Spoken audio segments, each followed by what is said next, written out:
Hello and welcome to Auto Shenanigans. How the devil are you? Have you had a good week?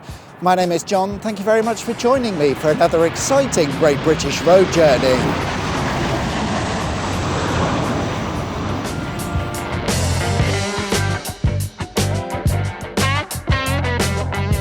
This week we're still in Bedfordshire, and as if that wasn't bad enough, we start in Luton as part of a journey that will end in Leighton Buzzard. Still, whilst it may be a short journey, if we dig through enough shite, I'm sure we'll find some interesting things to look at. As always, to help navigate our way there, we'll be using a copy of my 1923 Michelin guidebook, period correct maps, and a few ideas that I've cobbled together at the last minute. As I mentioned, we're starting in Luton, a town that, according to several surveys, is one of, if not the worst place to live in the UK. But it's not all bad. At least 63% of the town are employed, and it ranks #1 for crime in Bedfordshire, mainly violent crime, which is quite an achievement. But maybe Luton is best known for its international airport, perhaps because it's the easiest method to get as far away from the place as quickly as possible. The airport, or airfield, opened in 1938 and a year later was commandeered by the RAF, who used it as a base for some of their fighter squadrons. In the 1950s, the RAF would move out, leaving the airport to be used as a general aviation and training airfield. It wouldn't be until the 1960s that things would really kick off at Luton Airport with the introduction of the package holiday and cheap flights. Interesting fact about the runway, when it was first built, it was a concrete runway that had such a hump in the middle you couldn't see one end from the other. With larger planes and more passengers, it was rebuilt and made smoother by lifting each end of the runway.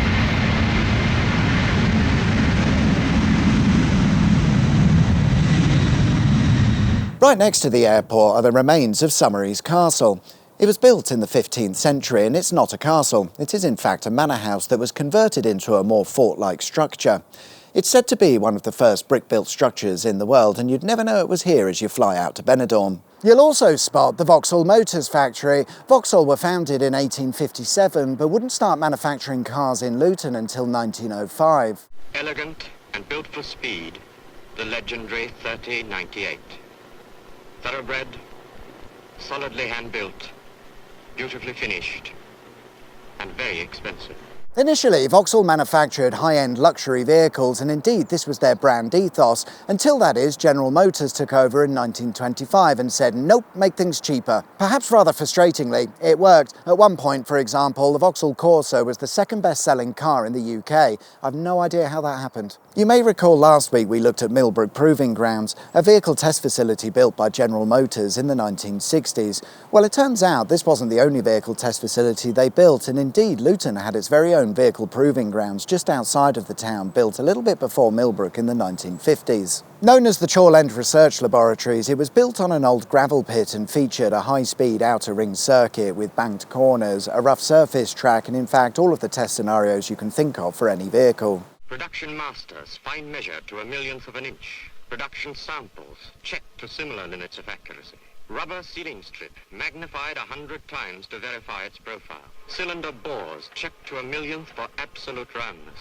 Unfortunately, with the larger Millbrook Proving Grounds being built not too far away, eventually they moved all of their work over there, leaving the Chorl End site in a state of disuse for quite a while before they decided to flatten the entire thing and use it as vehicle storage. The site was then later sold to a housing developer, leaving no trace of the original test facility, except for this odd structure and building behind me. I'm not sure if they're part of the original Vauxhall site or not, but they certainly look vehicle related to me. With those carefully chosen subjects, we were able to avoid going into the middle of Luton. Genius. However, if we had, our old maps would route us via the A505, back then known as the A505. Nice. So, we'll follow the A505 out of Luton with some vigour, not that it matters because it doesn't take long before we arrive in Dunstable, another gem of Bedfordshire. My guidebook suggests that when visiting Dunstable, one might like to take a look at Dunstable Priory, which it lists as a ruin, but that's not the case today.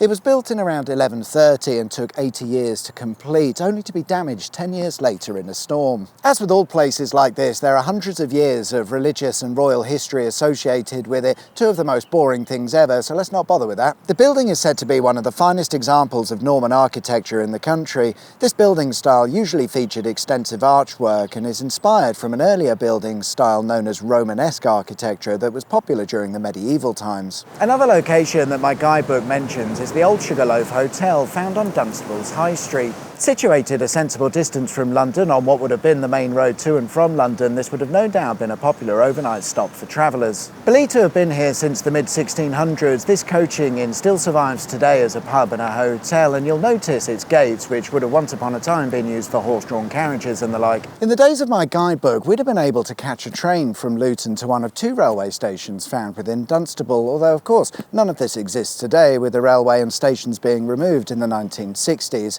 For a long time, the old railway infrastructure just sat there gathering dust until the 2010s, at which point it was decided to turn it into a guided busway. The busway runs along the route of the old railway from an old cement works in the north of Dunstable to the other side of Luton, almost connecting up with Luton Airport. Almost, it doesn't quite make it, so that's useless. Despite that, the busway celebrated its 10-year anniversary in 2023, and by all accounts seems to have been a success, carrying over 2 million passengers a year, so it must be doing something right. There are talks of extending the busway further east to Leighton Buzzard, which would be relatively simple given that the old railway used to go that way.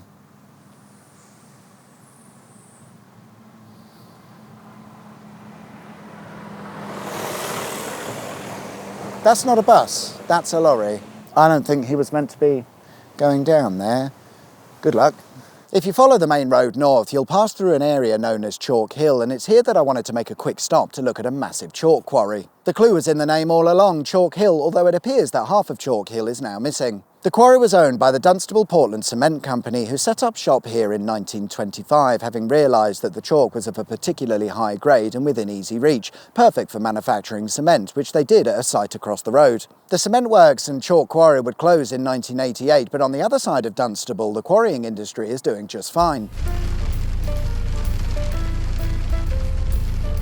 South of Dunstable is where you'll find Kensworth Quarry. It's operated by Cemex, and much like Chalk Hill Quarry, they dig out chalk for the purpose of making cement.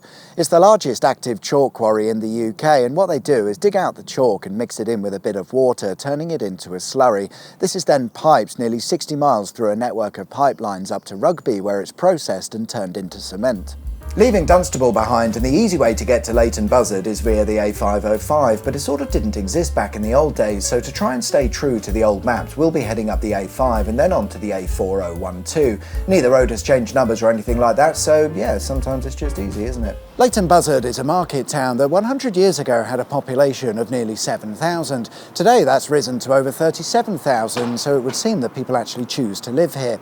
My guidebook suggests that we take a look at Market Cross. Here it is, it's whatever this is, a landmark I suppose. It doesn't really seem to serve any purpose other than decorative. It does date back to the 15th century, so it's certainly old, and like all old things, it's needed a bit of repair work and tarting up over the years, but it seems the actual purpose of this structure remains a bit of an unknown. In the old days, this would have been a very busy market area, and it's been suggested that one could make announcements from Market Cross or use it as a meeting place. Interestingly, Leighton Buzzard is indeed a market town, and it's said the market in Leighton Buzzard has been operating since 1086. Well, what do you know about that? In later years, Leighton Buzzard would become the scene of a massive heist that saw £2.6 million, or the equivalent of £58 million, stolen.